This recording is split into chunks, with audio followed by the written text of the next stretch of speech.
आता है s minus t equal to 3 s upon 3 plus t by two equal to 6।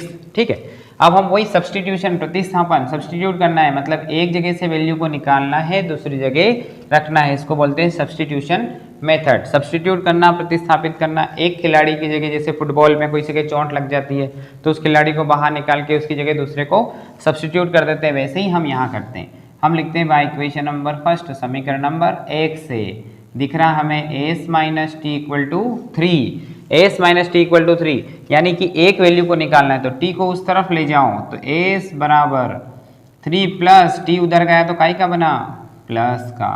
ये equation number बन गई थर्ड। अब इसको सब्सटीट्यूट कर देते हैं हम इक्वेशन नंबर 2 में, तो हम ये लिखते हैं put in equation number second, समीकरण 2 में मान रखने पर, तो इसमें हम मान रख देते हैं, रखते हैं समीकरण 2 में। ध्यान रखना एस की वैल्यू रख रहे हैं बाकी की नहीं।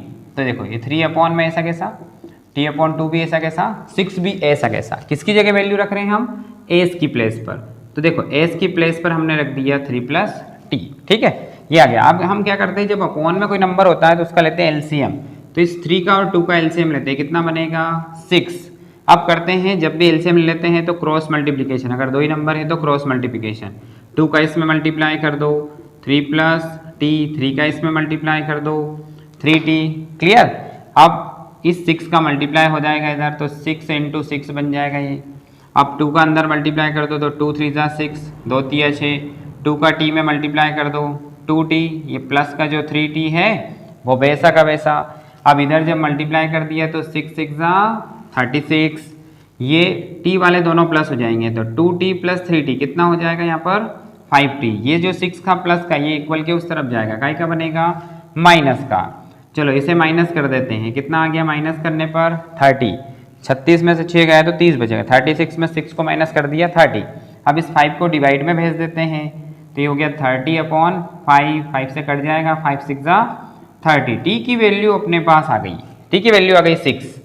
ठीक है, अब जब टी की वैल्यू जो है वो 6 आ गई है तो इसको हम कहाँ सब्सटीट्यूट कर देंगे, इसको इक्वेशन 3 में। तो हम यहाँ लिखते हैं put in equation number third, समीकरण 3 से यहाँ रख देते हैं, तो s अपनी जगह 3 अपनी जगह प्लस t। बताओ t की वैल्यू क्या आई, तो t की वैल्यू आ गई 6, कर दो प्लस, कितना हो जाएगा 3 और 6 9, तो t की वैल्यू भी आ गई, s की वैल्यू भी आ गई। अब यहाँ से ना मैं आंसर चेक करना सिखाता हूँ कि जब ये वैल्यू आ जाती है तो आंसर हम कैसे चेक कर सकते हैं।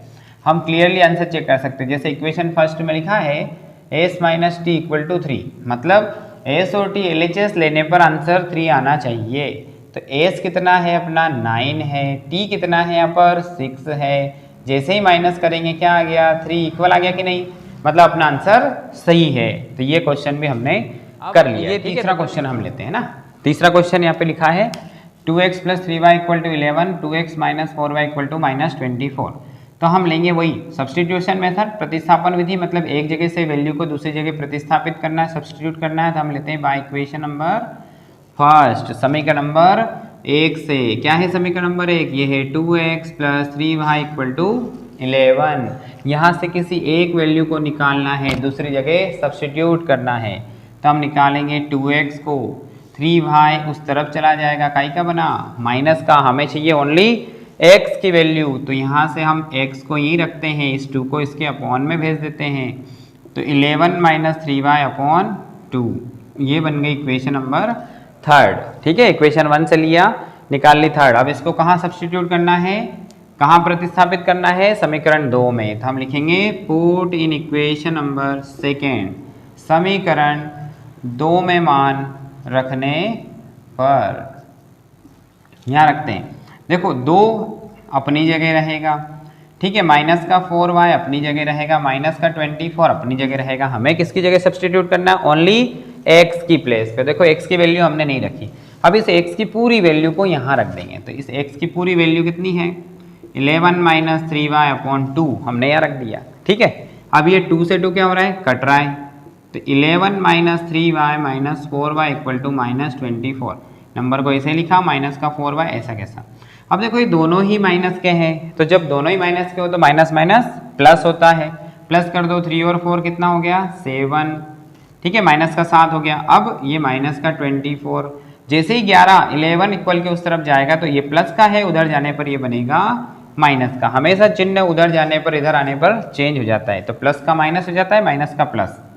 तो -7y, दोनों minus minus, minus minus plus, minus minus plus, चिन्ह माइनस का, माइनस माइनस प्लस, चिन्ह माइनस का, तो हो गया माइनस का 35। ये माइनस से माइनस कटेगा, हमें y की वैल्यू चाहिए, तो y की वैल्यू के मल्टीप्लाई में जो है वो जाएगा डिवाइड में, तो हो जाएगा 35/7, 7 5 35। y की वैल्यू कितनी बन गई 5, हमने इसकी वैल्यू निकाल ली। अब इसकी वैल्यू को कहाँ पुट कर देंगे, हम कहाँ सब्स्टिट्यूट कर देंगे, पुट इन इक्वेशन नंबर 3। तो हम लिखेंगे बाय इक्वेशन नंबर 3 समीकरण नंबर 3 से। बोलो तो समीकरण नंबर 3 क्या है, ये देखो x इक्वल टू 11 माइनस 3/2, ठीक है।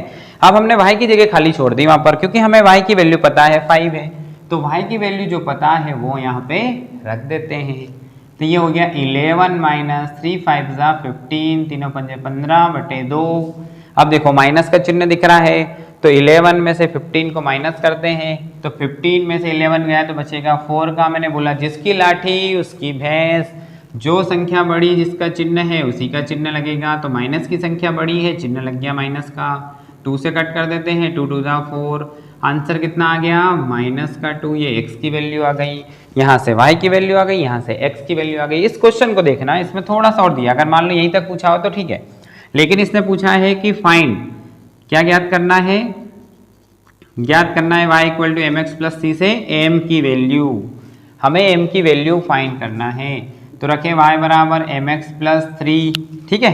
अब वैल्यू रख देते हैं, y की वैल्यू कितनी रखेंगे, तो y की वैल्यू 5 रख देंगे, ठीक है। m अपनी जगह है, x कितना रखेंगे -2 प्लस 3, ठीक है। इस 3 को इस तरफ लेके आ जाओ, 5 माइनस 3, यहाँ पर 2 का मल्टीप्लाई कर दो, माइनस का 2 है, बताओ 5 में से 3 गया तो बचेगा 2, जिसकी लाठी उसकी भैंस, तो यहाँ तो प्लस का बड़ा है इसलिए प्लस का 2, फिर -2, हमें m की वैल्यू चाहिए, m अपनी जगह, इस 2 को इसके अपॉन में भेज दो, तो 2/-2, 2 से 2 कट जाएगा, कितना बचेगा 1, इसलिए वैल्यू आ जाएगी इसकी -1।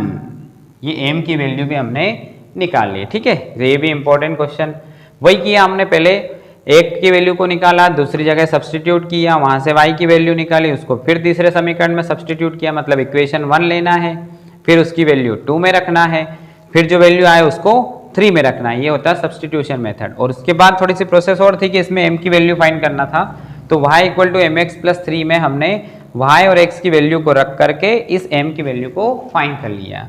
तो ये इंपॉर्टेंट 3 क्वेश्चन थे, प्रतिस्थापन विधि, सब्स्टिट्यूशन मेथड। Thank you.